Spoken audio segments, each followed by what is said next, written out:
situation bi ñu dem. sama ex social tous ji. Sinon vous avez vu l'initiative sunu champion ah. oui waaye gis ngeen président à côté de. wala au côté de Matar Cissé. Mamadou Matar Cissé Youssouf Omaïs ak l'autre dame bi nekkoon Ecobank première directrice Ecobank. oui. Aminata Niane laa ci xàmmee man ak Makhtar Cissé. oui am na ancien ministre Macky Sall ex DG APIX. oui Youssouf Omaïs. y a la cadre de la banque la dame. Fatina Tour bi moo njëkk a nekk jigéen bu njëkk a jiite banque Ecobank fii ci Sénégal. y a l'autre oui c'est des figures emblématiques. yoo xamante ne xamee wuñ leen mais par contre. c'est une très bonne. Momo, qu'on le veuille ou pas, de flirter avec le système. Non mais le système on peut pas non. du système bi c'est-à-dire d'abord il faut que ñu tomber d'accord ci benn affaire maanaam ñoom li ñuy woowee système mooy lan. ba léegi ils ne peuvent pas définir li ñuy woowee système ba pare. ñoom système ancien lañ koy woowee. ancienne gloire yi la ñuy woowee système. non mais boo leen waxee loolu tamit ñu ne waxuñu nit. ñu ne waxuñu nit bu fekkee dafa am Mimi Touré mu ñëw far ci ñoom. nga leen yéen a waxoon du ngeen kii woog système bi ñu ne non ñoom waxuñu nit. ouais. kenn xamul lu ñuy wax. kenn xamul lu ñuy wax lan mooy système. maintenant ces géants là ces géants là. léegi man première remarque bi ma ci njëkk a def mooy le président les a reçus seul. ouais. il n'y avait pas de. bon ministre des finances mën nañ comprendre ne dafa am décès. ñu ngi koy jaale bu baax a baax il a perdu son fils hein. oui. lui présente nos condoléances Cheikh Diba yàlla na ko yàlla yërëm te xarit ko àjjana. amiin yaa rabbi. il y avait pas de premier ministre ñoom ñaar dañ xuloo alors moom kese moo leen recevoir teg une très bonne initiative quand même bu nga xamante ni nee nañu dañuy xeexe xool nan la ñuy yëkkatiwee économie jaarale ko ci créer ay champions économiques noonu laa ko mën a tuddee. bi ñu ñëwee pouvoir bi ils ont pris tous les champions économiques ñu tëj leen ci kaso bi. mais li pas bi Diomaye teg nii n'est-ce pas peut-être l'expression d'un échec de ce projet parce que bu fekkante ne réellement ces 4000 cadres sont là entre autres je pense que du soxla mu accompagner wu de ces gens-là il aurait tout juste puisé ci ñoom seen matière wala seen main-d'œuvre pour doxal sunu champion bi dinaa la wax li ma amee di wax tu as un très sérieux problème à régler. man oui ak kan. un très sérieux problème. ak ñan. ak ñun quoi ak ñi lay seetaan. ah lu ma def. Ndiaga yëngal na bopp yi. am na sama ngeen sama ngeen de. non tu as un sérieux problème. man xam naa dama moom de xam naa dama yóbbaale xalaat rek. demal demal sama lumière. non yu toog comme problème mooy. da ngay gëm waa Pastef li ñuy wax. et ça c'est un problème un sérieux problème. daf ci am considération. daf ci am considération et ça c'est un problème. quand Pastef te dit que am nañ 4000 cadres nga ne waaw Pastef nee nañu am nañ 4000 cadres ñu ne la am nañ projet nga ne waaw Pastef am nañ projet te yow 10 ans tu n'as jamais vu une phrase du projet 10 ans. 10 ans tu n'as jamais vu 10 cadres dans le projet 5 cadres gouvernement bi xoolal y a pas 5 cadres de Pastef. est-ce que am nañ sax benn cadre.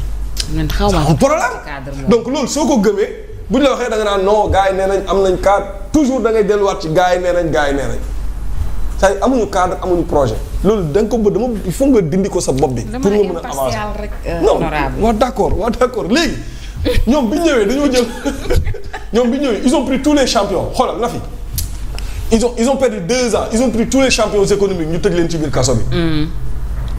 ñenn ñi ñu buntu xataal leen teg leen fisc ba ñuy bëgg a dee les Bougane et les autres di délocaliser seeni business ñi nga jàpp ci kaso bi les champions économiques yi nga jàpp ci kaso bi ñañ doon liggéeyal ñëpp yóbbu seeni projet yóbbu Côte d'Ivoire ak yeneen dëkk yi le Sénégal commencé sombrer léegi nga dem ba ci biir gis ne li nga doon def ni c'est un problème ba tey yaa ngi téye ay champions économiques ci kaso bi il faut les libérer. Cette initiative elle est bonne. Mais Mohamed Sarr n'a rien à faire en prison. Ouais. Khadim Ba n'a rien à faire en prison. Locafrique oui. seen business dafa taxaw kii Lansar automobile boo fa demee instant bi dafa tëj ba pare ñu koy garder oto yi pënd quelques oto ya fa nekk léegi ña fa doon liggéey sax ils sont au chômage pourquoi parce que tout simplement nee nga nit ki dafa def détournement de deniers publics wala blanchiment de capitaux. mu indil la ay marché yu mu am ci état bi ngeen ko xooluma li jël tëj ci kaso bi. West African Energy lan moo taxoon mu nekkoon ci ay jafe-jafe parce que la tête pensante nga jël tëj ko ci biir kaso bi. te yow soo amee tey centrale de Cap de Biche c'est grâce à West African Energy. bu Samuel Sarr qu'on salue d'ailleurs. ak ñeneen ñi nga jàpp tëj ci kaso bi. ñeneen ñi nga buntu xataal leen. mais c'est économie dox maintenant nag si tu veux créer ay champions économiques bon je comprends l'initiative mooy mu am benn cadre de dialogue entre ces champions économiques là ak moom pour dire que bon voilà pour mën a régler le problème pour mën a dabe mais ceux qui restent en prison là nekk ay économistes nekk ay champions de l'économie nekk foofu noonu da nga leen di génne ci kaso bi ba pare après nga continuer waxtaan bi mais quand même cadre bi les choix ñi nga xamante ni choisir nañ leen moi je trouve que c'est de très bonnes figures yi nga xamante ni jël nañ leen Mamadou Makhtar Cissé Aminata Niane Youssef Omes ñoom ñëpp pour man ay borom xam-xam lañ daal ñoo xam ne mën nañ doxal mbir mi la. Aïcha Mamadou ci sunu champion bi rapidement rek parce qu'il faut dire que information la boo xamante ni nii joxaat na espoir sénégalais yu bëri concernant l'économie parce que ñi ñu gis Diomaye àndal tout de même am nañu yaakaar ci ñoom. Oui, au regard des profils déjà dalay jox espoir. Parce que quelqu'un comme Matar Cissé duñ ko présenté ci Sénégalais yi moo mujjee organiser élection yu mujj ci Sénégal ba ñoom ñi tey ñu nekk ci bopp réew mi Matar Cissé DG des douanes Matar Cissé Sénélec Matar Cissé ministre des mines donc loolu yëpp boo ko dajalee ministre de l'intérieur loolu yëpp boo ko dajalee le gars il a un background. Donc ak en plus du fait que mu nekk inspecteur général d'État aussi loolu yëpp boo ko ci boolee am na solo Aminata Niane aussi ñëpp xam nañ ko. moom moo njëkk a jiite APIX. su Wade en 2000. mooy agence de promotion des investissements et des grands travaux donc autrement dit en tant que directrice générale de l'APIX elle était en même temps conseillère de Wade donc on suppose que toutes les réalisations de Wade c'est sous Aminata Niane donc loolu daf ci am solo léegi ñooñu ne serait-ce que ces deux là ci beneen bi wax na ne oui il y a am na koo xam te ne kii directrice de banque la woon ainsi de suite ne serait-ce que ces deux là président am na lum ci wane jàngat bi moom mooy président xam na ne gars ñii mu àndal non du ñu waaja waaw ça a tout l'air waaw la mu wax la mu jàngat bi ak photo ba nañ photo woo mu taxaw assumer ko xam nga mënoon na nëbbatu sax gisanteeg ñoom toog photo officielle mais président da leen a recevoir palais taxaw photo woog ñoom affiché wu ko. Matar Cissé de moom mënoon ne ci gaañu bees ni la déedéet système nga koy boole.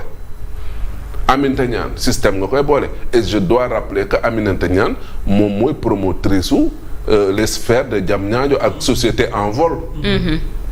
donc ci mbirum tabax ak ci mbirum ay grands travaux ak ci ay réalisations